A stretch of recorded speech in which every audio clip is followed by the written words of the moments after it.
Schoolhouse. By the early 1900s, the Seminole people were still living deep in the Everglades, but the world around them was changing fast. Railroads cut through the swamps, towns were growing, and pressure from the U.S. government to civilize the Seminoles had never stopped. That's when the very first official Seminole school was built. A one-room schoolhouse on the Dania Reservation in 1913. It was small, simple, and made of wood. Inside, there were chalkboards, desks, and English-only lessons. Children who spoke Miccosukee or Creek were punished. Christianity was taught in place of traditional beliefs.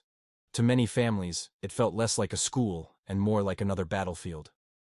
Still, some Seminole children went. Parents understood that times were changing, and English could be a weapon for survival. The school opened a door, but it came with a cost. Many children left with reading skills, but also with the memory of being told their language and traditions were wrong. The bell that rang at Dania in 1913 was more than just the start of school.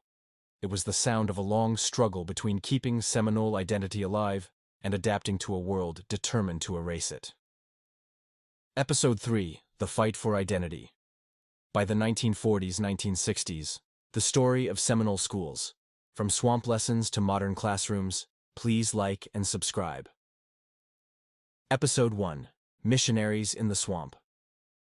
Before there was ever a schoolhouse built for the Seminole people, there were attempts not to teach, but to change.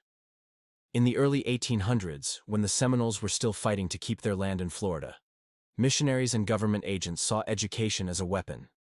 If they could not defeat the Seminoles in war, perhaps they could break them in the classroom. Missionary schools began springing up in the 1820s and 1830s.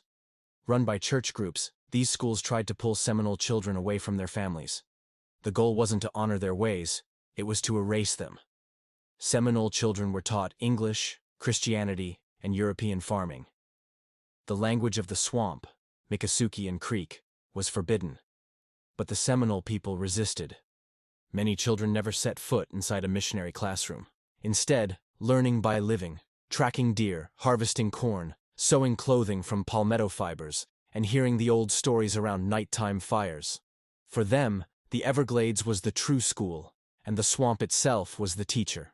During the Seminole Wars, when soldiers burned villages and forced families deeper into the wilderness, the missionary schools collapsed.